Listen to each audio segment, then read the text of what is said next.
प्रथम सामुएल अध्याय 18। अनंतर साउलଙ୍କ सहित तांकर कथा समाप्त हुअन्ते जोनाथन प्राण दाऊदंकर प्राणरे संलग्न ହେଲା। ଆଉ जोनाथन अपना प्राण परी तांकु स्नेह कला। पुणी साउल ସେହି दिन तांकु ग्रहण करी तांकर पितृगृहକୁ ଆଉ ଯିବାକୁ ଦେଲେ ନାହିଁ। ଆଉ जोनाथन दाऊदଙ୍କୁ अपना प्राण परी स्नेह करिबारु ସେମାନେ ଏକ ନିୟମ କଲେ। पुणी जोनाथन अपना देहरु चोगा काढी दाऊदଙ୍କୁ देला। मध्य अपना वस्त्र ओ खड्ग ओ धनु ओ कटिबंधन पर्यंत तांकु देला। आउ साउल दाऊदଙ୍କୁ जेकोसी स्थान को पठांती से सेठाकु जाई बुद्धिरे कार्य करंती। एहेतु साउल तांकु योद्धा मानक उपरे नियुक्त कले ओ एहा समस्त लोकंक दृष्टिरे ओ साउलंक दास मानक दृष्टिरे मध्य उत्तम देखागला। दाऊद पलेष्टको बध करी फेरिला बेले लोक माने आसु आसु एपरी हैला जे इस्राएलीय समस्त नगरर स्त्री माने बाहरी तारा आनंद ध्वनि ओ त्रितंत्री वाद्य सहित गायन और नृत्य करू करू साउल राजांग भेटिया पई आसिले। आउ सेई स्त्री माने वाद्य करू करू उत्तर प्रत्युत्तर क्रमे गायन करी कहिले, साउल बध कले सहस्र सहस्र, दाऊद बध कले अयुत अयुत। एथिरे साउल अति क्रुद्ध हेले ओ एही कथा तांकर दृष्टिरे मंद बोध ହେଲା।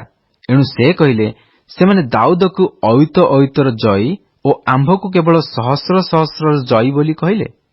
राज्यत्व छड़ा ताहार आउ कौन पाइबार बाकी अछि। सेही दिनावधि साउल दाऊदଙ୍କ प्रति कुदृष्टि रखिले।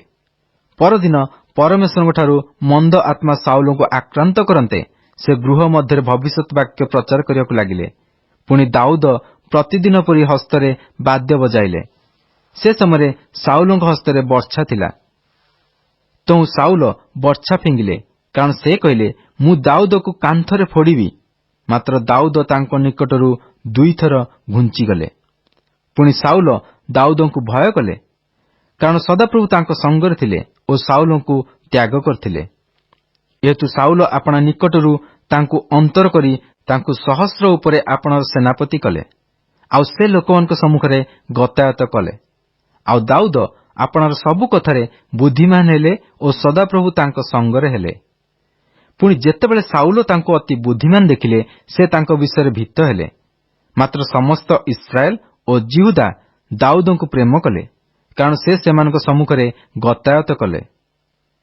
अनंतर साउल दाऊदଙ୍କୁ कहिले, मेरब नामनी मोहर ज्येष्ठा कन्या को देख, मु तुम्भ संगरे ताहार विवाह देवी। केवल तुम्भे मोहर पक्षरे विक्रमी हुओ ओ सदाप्रभुक युद्धरे युद्ध कर। साउल मने कले मोहर हस्त ता उपरे न उठू, मात्र पलेष्टिया मानक हस्त ता उपरे उठू। एथिरे दाऊद साउलଙ୍କୁ कहले, मु किए ओ मोर जीवन कौन ओ इस्राएल मध्य मोर पितृवंश कौन जे मु महाराजांक जुआई हेबी। मात्र जो समय दाऊदଙ୍କୁ साउलंकर कन्या मेरब दत्त होइथांता से समय एपरी घटिला जे से महलातीय अब्रिएल को भाज्य रूपे दत्त हैला। पुणी साउलंकर कन्या मिखल दाऊदଙ୍କୁ प्रेम कला। तहु लोक माने साउलंकु ताहा जणांते से कथा तांको दृष्टिरे पसंद हैला। पुणी साउल कहिले, मु ताहाकु सेही कन्या देवी। तैले से ताहार फांद स्वरूप हेबो ओ पलेष्टिया मानक हस्त ताहार प्रतिकूल हेबो। एणु साउल दाऊदଙ୍କୁ कहिले, तुम्भे आज द्वितीय बार मोर जुआई हेबो।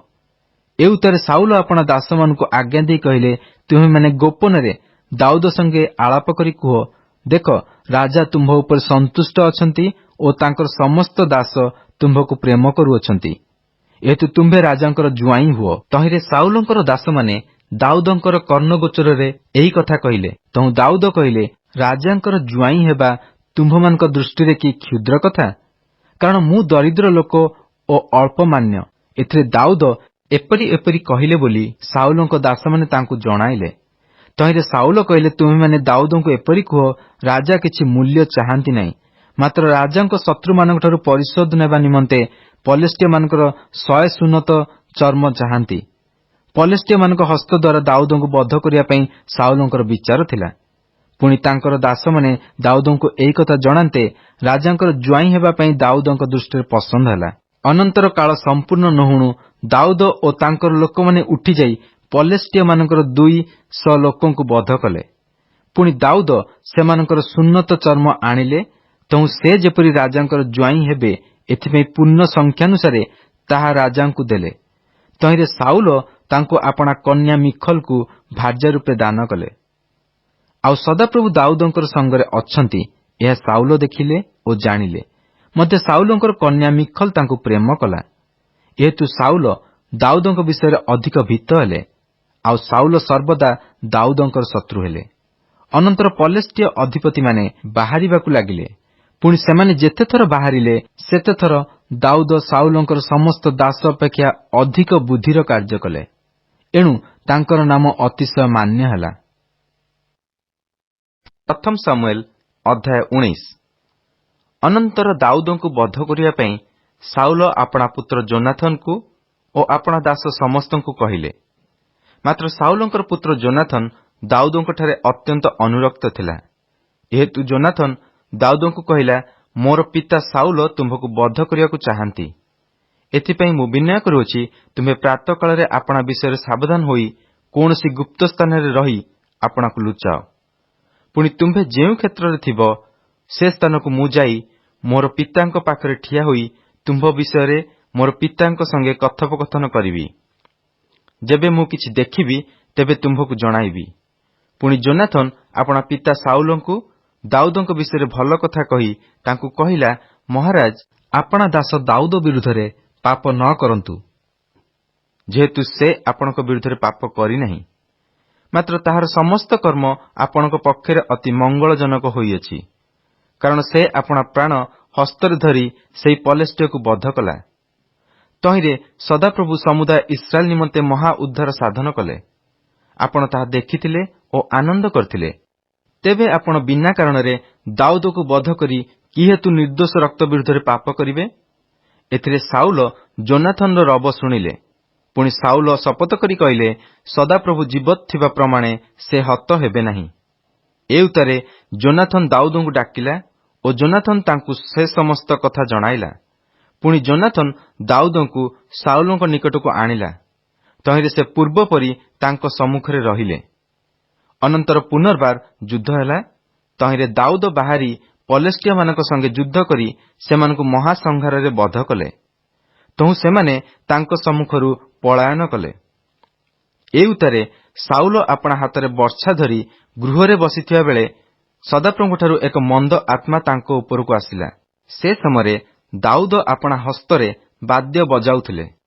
ଏପରି ସମୟରେ ସାଉଲ ବର୍ଚ୍ଛାରେ ଦାଉଦଙ୍କୁ କାନ୍ଥରେ ଫୋଡ଼ି ପକାଇବାକୁ ଚାହିଁଲେ। ମାତ୍ର ସେ ସାଉଲଙ୍କ ସମ୍ମୁଖରୁ ଘୁଞ୍ଚିଯିବାରୁ ବର୍ଚ୍ଛା କାନ୍ଥରେ ଫୋଡ଼ି ହୋଇଗଲା। ପୁଣି ଦାଉଦ ପଳାଇ ସେହି ରାତ୍ରି ରକ୍ଷା ପାଇଲେ। ତହୁଁ ଦାଉଦଙ୍କୁ ଜଗି ସକାଳେ ବଧ କରିବା ପାଇଁ ତାଙ୍କର ଗୃହକୁ ସାଉଲ ଦୂତମାନଙ୍କୁ ପଠାଇଲେ। ଏଥିରେ ଦାଉଦଙ୍କର ଭାର୍ଯ୍ୟା ମିଖଲ ତାଙ୍କୁ କହିଲା, ତୁମ୍ଭେ ଆଜି ରାତ୍ରି ଆପଣା ପ୍ରାଣ ରକ୍ଷା ନ କଲେ କାଲି ହତ ହେବ। ତେଣୁ ମିଖଲ ଝରକା ଦେଇ ଦାଉଦଙ୍କୁ ଓହ୍ଲାଇ ଦେଲା। ଏଥିରେ ସେ ଗଲେ ଓ ପଳାଇ ରକ୍ଷା ପାଇଲେ।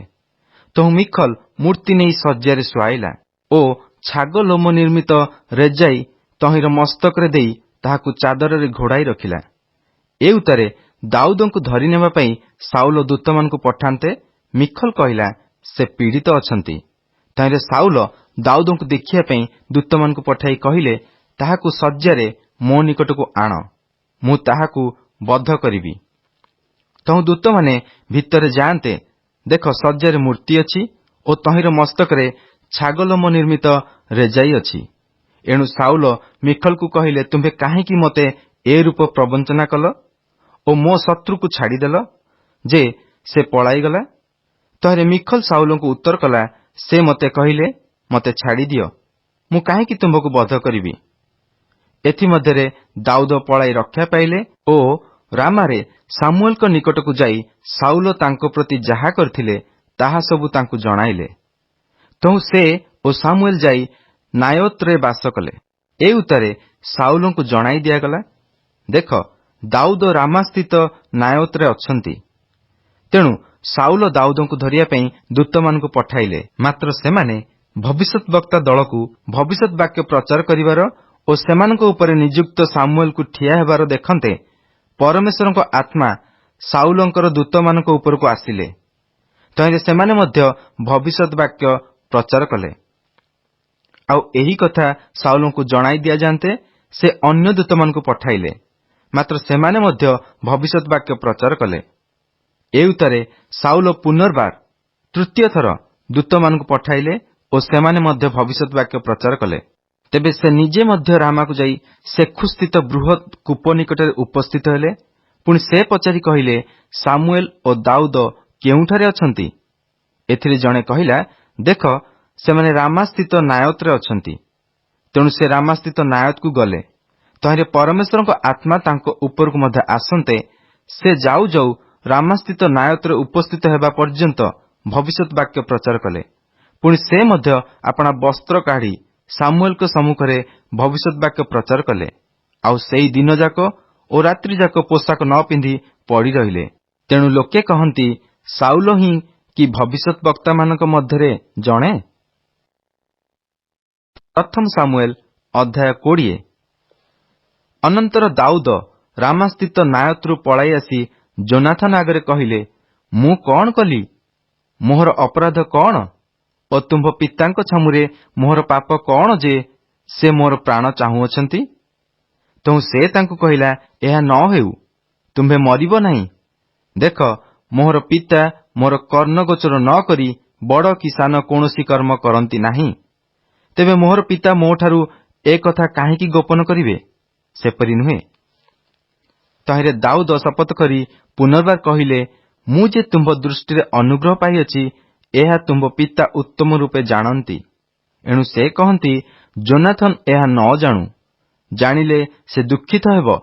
ମାତ୍ର ଯାହା ହେଉ, ସଦାପ୍ରଭୁ ଜୀବତ ଥିବା ପ୍ରମାଣେ ଓ ତୁମ୍ଭ ପ୍ରାଣ ଜୀବତ ଥିବା ପ୍ରମାଣେ ମୁଁ କହୁଅଛି ଯେ ମୋର ଓ ମରଣ ମଧ୍ୟରେ ପହଣ୍ଡେ ମାତ୍ର ଅଛି। ତେବେ ଯୋନାଥନ ଦାଉଦଙ୍କୁ କହିଲା, ତୁମ୍ଭ ପ୍ରାଣ ଯାହା ବାଞ୍ଛା କରେ ତାହା ମୁଁ ତୁମ୍ଭ ପାଇଁ କରିବି। ତେଣୁ ଦାଉଦ ଯୋନାଥନକୁ କହିଲେ, ଦେଖ, କାଲି ଅମାବାସ୍ୟା, ପୁଣି ରାଜାଙ୍କ ସଙ୍ଗେ ଭୋଜନରେ ବସିବା ପାଇଁ ମୋତେ ତ୍ରୁଟି କରିବାକୁ ହେବ ନାହିଁ। ମାତ୍ର ମୋତେ ଯିବାକୁ ଦିଅ।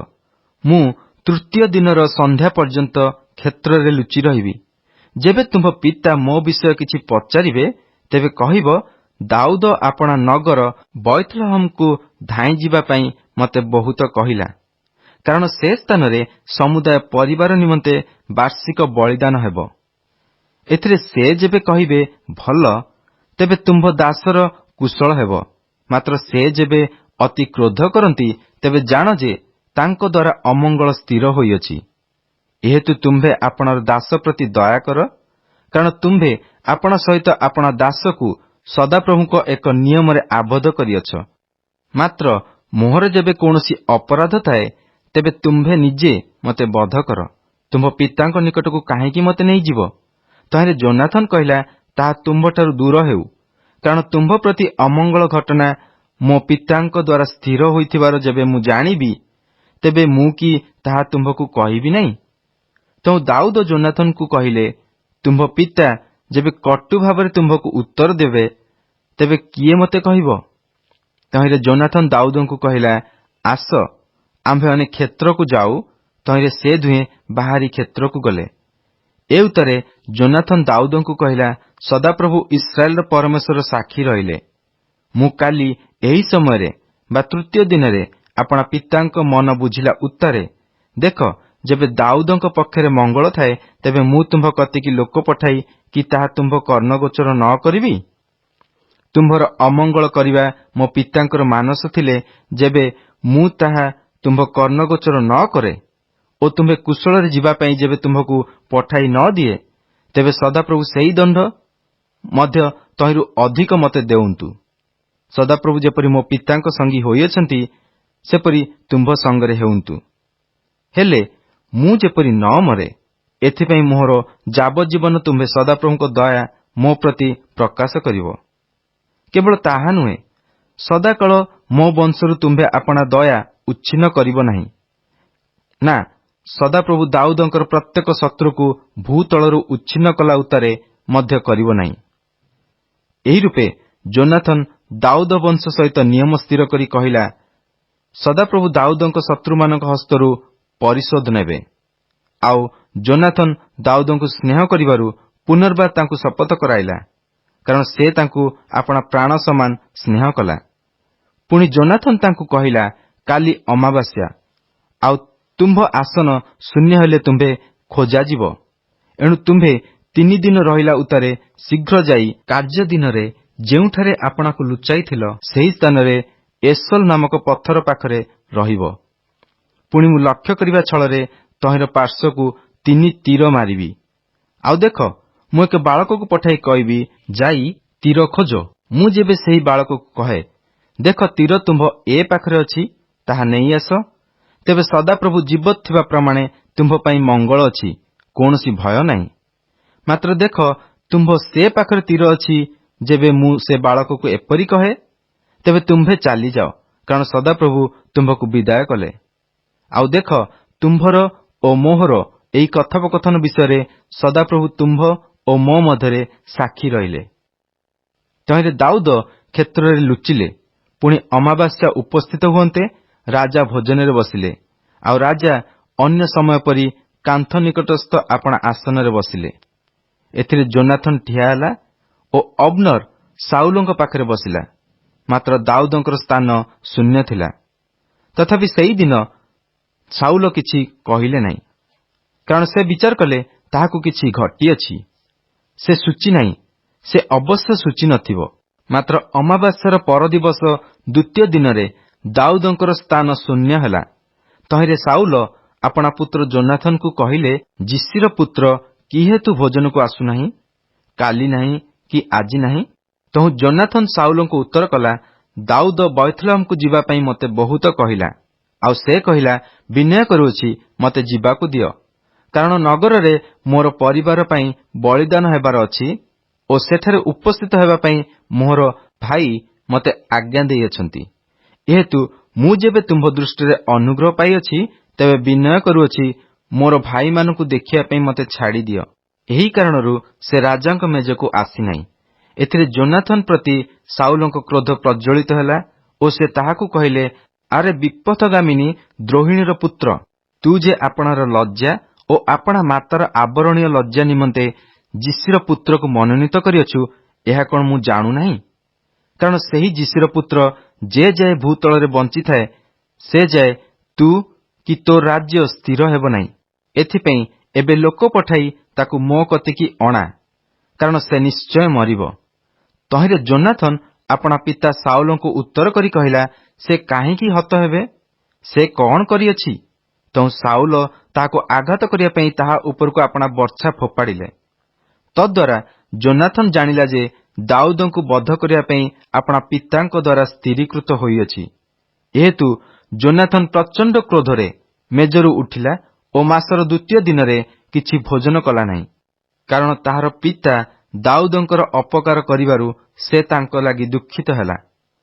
ଏ ଉତ୍ତାରେ ପ୍ରାତଃକାଳରେ ଯୋନାଥନ ଦାଉଦଙ୍କ ସହିତ ନିରୂପିତ ସମୟରେ କ୍ଷେତ୍ରକୁ ବାହାରିଗଲା, ଆଉ ତାହା ସଙ୍ଗେ ଗୋଟିଏ ସାନ ବାଳକ ଥିଲା। ପୁଣି ସେ ଆପଣା ବାଳକକୁ କହିଲା, ମୁଁ ଯେଉଁ ତୀର ମାରିବି ତାହା ସବୁ ତୁ ଦୌଡ଼ି ଯାଇ ଖୋଜ। ଏଥିରେ ବାଳକ ଦୌଡ଼ନ୍ତେ ସେ ତାହା ଉପର ଦେଇ ଯିବାକୁ ତୀର ମାରିଲା। ଆଉ ଯୋନାଥନ ଯେଉଁ ସ୍ଥାନକୁ ତୀର ମାରିଥିଲା, ସେହି ସ୍ଥାନରେ ବାଳକ ଉପସ୍ଥିତ ହୁଅନ୍ତେ ଯୋନାଥନ ବାଳକକୁ ଡାକି କହିଲା, ତୀର ତ ସେ ପାଖରେ ଅଛି ପରା? ଆହୁରି ଯୋନାଥନ ବାଳକକୁ ଡାକି କହିଲା, ଚଞ୍ଚଳ ଦୌଡ଼, ରହନା। ତହିଁରେ ଯୋନାଥନର ବାଳକ ତୀର ସାଉଁଟି ଆପଣା ପ୍ରଭୁ ନିକଟକୁ ଆସିଲା। ମାତ୍ର ସେ ବାଳକ କିଛି ଜାଣିଲା ନାହିଁ, କେବଳ ଯୋନାଥନ ଓ ଦାଉଦ ସେ କଥା ଜାଣିଲେ। ଏ ଉତ୍ତାରେ ଯୋନାଥନ ଆପଣା ବାଳକ ହସ୍ତରେ ଆପଣା ଶସ୍ତ୍ରାଦି ଦେଇ ତାହାକୁ କହିଲା, ଯା, ଏସବୁ ନଗରକୁ ନେ।